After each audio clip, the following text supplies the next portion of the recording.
in that final position. So that is a win for Denis LAZAVIK.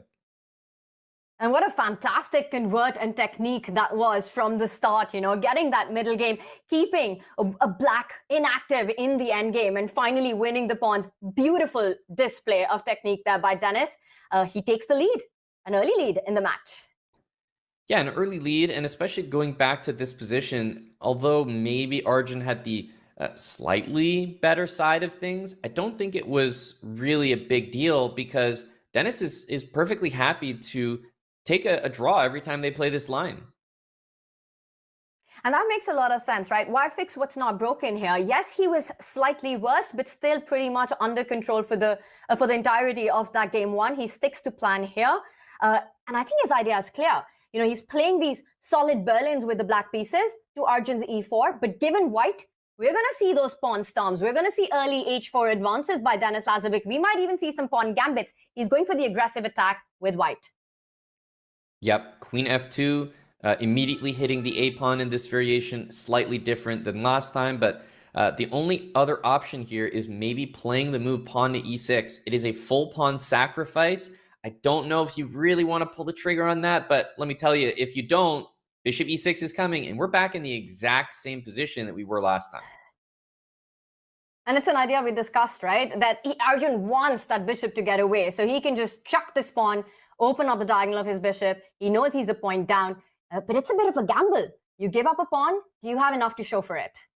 I think you go for it. And the reason is that maybe the worst case scenario is you're in an opposite bishop position where you know that black's pawns can't really move anyway. To be honest, after we activate our queen g3, and bring the rook over, I just don't see us being that much worse. So I would probably give it a try. And there you go, pawn e6. I think this is the right decision, Tanya. Great call there, Aman. The only thing, I feel Arjun had to make it faster, this exact decision, because now he's also got this over a minute deficit on the clock. It still looks like it should be enough for all the reasons that you stated. Queen g3, rook e1, a lot of piece activity. Denis, he's such a good defender as well. Yeah, but just picture that last game, all of those rook lift ideas, now defending the pawn on g7 is much more difficult, right? That pawn on e5 being gone helps out a lot. Of course, the fact that you're down a pawn means if you trade things down, it'll be a draw. But you know what? It was going to be a draw anyway, so I like this decision. Same, and I think Denis has set up rook f8, rook f7, defending that key weakness that you're talking about. Hit that queen, a 7th rank defense on the g7 pawn with that move queen d7, which is why Arjun shifted strategy. He's placed his rook on e5, he's eyeing the g5 square, but also eyeing lining up the queen on that e line with the rook attacking the bishop in case of rook f8. Yep, and there's rook e8. So I wonder if queen e3, we're likely to see the idea of bishop back to f7. There's also queen g3, of course, dissuading this bishop f7 move. And then, yeah, if rook g5, rook e7 is the intention. You know what you don't want to play, Tanya? Pawn to g6. That is obviously a really, really bad decision and to be avoided at all costs. Yeah, g6 is suicidal here, with the queen coming to f6, all these holes in front of the black king, which can't be defended. That is definitely not a move that you ever want to make in the opposite color complex. Instead, Denis keeping it solid with a 7th rank defense. Whoa, flashy move there. Flashy move, but I wonder if it was white's turn again here, I'm not sure what the move would be. So yeah, we see rook to f7, queen slides to h6. It's exclamation marks all around here, but still we are wondering what the threat is. And finally, at least we have one idea. Winning that bishop on e6 at the end of the line, Tanya, and perhaps going into an endgame that could be winning. That's really nicely pointed out and spotted by you, Aman, that now bishop takes pawn is a threat. And how easy is it to defend it? Because you still can't put your bishop on f5. I think it might lead to, or maybe you can put your bishop to f5, but then the e6 pawn is hanging. So moving the bishop is not an option. How are you fighting against bishop takes pawn? All right, bishop f5 it is. Yeah, the thing is bishop takes pawn is possible, but queen a6, I love this idea because we still have all the pressure on the king side, but guess what, Tanya? Even though the pawns are equal, that outside pass pawn will reign supreme in any kind of endgame suddenly opposite bishop endgames are not a guaranteed draw anymore. It is about the quality of pawns here, and white has a clear passer, right? That a pawn, the hardest to deal with in this position. It's about to start running up the board, which means Denis has to look for counterplay. Arjun's sacrifice with e6 paying dividends right now. Yeah, I've loved the sacrifice since its inception. It looked like a risk-free sack because, if it's a draw, at least you got the activity. But clearly, he's made Denis pay for it with this game so far, but a lot of work to be done before you call this a win. But this is a dream position, right? For Arjun trailing in the match. And to get this, Yep. Playing e6, winning the a6 pawn, putting the pressure on black, he's got to be enjoying his chances. And the clocks have leveled out. Completely agree. I also think Denis is in a tough spot because he wants to play a move like h6. First of all, the queen would go side to side, swiping every single pawn in the position. But h6 is the move you want to play to get that king up. And if you play bishop g6 to cut the rook, then you can never really play h6 again because your bishop will be hanging. So there's not a good way to organize the pieces. I don't really see the counterplay. And the a-pawn is just at the end of every variation, you have to worry that all the endgames are losing.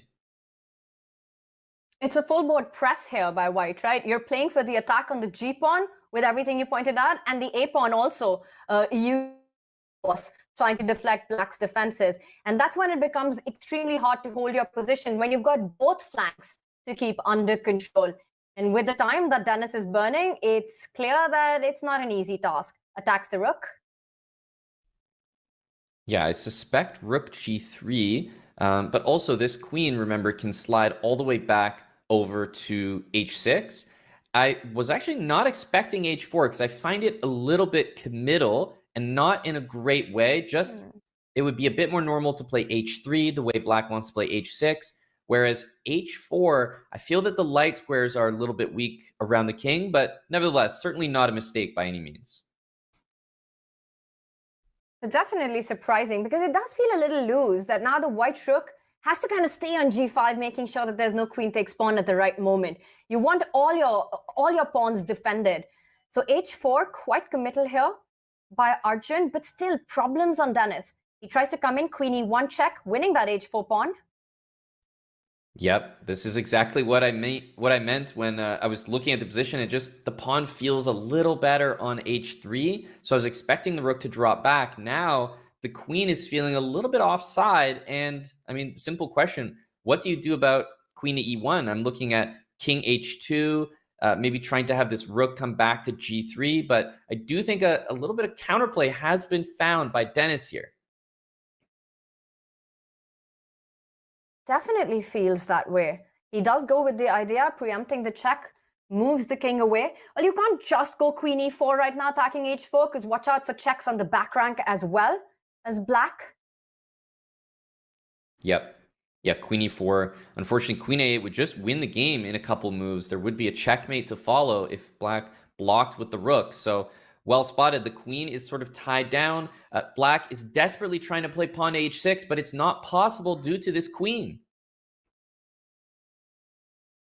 Bishop c5, and that gets a double question mark. That is a blunder, and the blue arrow to the rescue. Will Arjun find bishop takes pawn? The f5 bishop's hanging after that. Yeah, this is the exact same tactic that we looked at when the queen was on h6. So believe me, Arjun knows that this move exists. You just have some double checking to do. Bishop takes here, rook takes, you take on f5.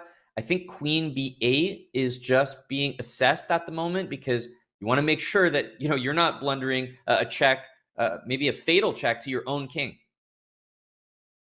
And I'll just point out, bishop takes pawn. The other pawn on c5 is what Denis has set up because that runs into queen e5 check is what I thought. And then you give a check on e1, pick up the h4 pawn. But of course, Arjun finds it. Bishop takes pawn. Arjun about to equalize this match. If rook takes bishop, you simply pick up the bishop on f5. Your king is safe. You're a happy guy here. And I was just thinking about bishop to g6 as a potential move. It doesn't get played. Rook takes g7, rook takes f5. I am wondering about this queen b8, But the problem for black is that the king is going to be in serious trouble the second that white is allowed to get a check in. And he just falls back to the first rank. You don't want to go to h3. That is a mate in one on the g3 square. He comes back, and to your point, just not enough time to capture on b2. He's setting up queen e1 check. Yeah, if queen f6, queen e1, you think you're defending on h4, but maybe the idea is king h2, queen g3. But the nice thing about queen f6 is you can play rook f1 in that position. I completely missed that, Aman. I thought queen f6, and the point you wanted to show was queen e1, queen g3. But actually, rook f1 does get set up, and Arjun does find it. He goes into a rook pawn endgame. He's up a pawn, but Denis is setting up ideas of creating a parcel with d4, looking for counterplay. So I think the idea is you bring your king over here, because if black keeps pushing, you'll slot your king in front of the pawn. Is this a winning endgame? It remains to be seen. White with a good chance due to the pawns on opposite sides of the board here. I don't think you want to move your a pawn, because the idea is you want to win the c pawn and guard that all-important a pawn on c4. And also just how close the c-pawn is to the white king. The white rook doing a fantastic job of keeping the black rook tied down. a5 will be defended laterally, and here, can white just go king d2? And he does it, driving the defensive rook away, about to win the c4 pawn. Yeah, and it's really important to note how he went. By the way, rook g5, is that... Oh. I'm not sure if rook g5, but it looked just completely winning there. This will do it as well, I think. But that was the cleanest. If you spot rook g5, and so. I think that was the blind spot there, you play rook g5, a pure king pawn endgame. That would have probably been resignation on the spot. But Arjun, he's got a clear path. Now the white king assisting the pawn up the board, and the white rook beautifully guarding everything on the fourth rank, including his own pawn. Yep.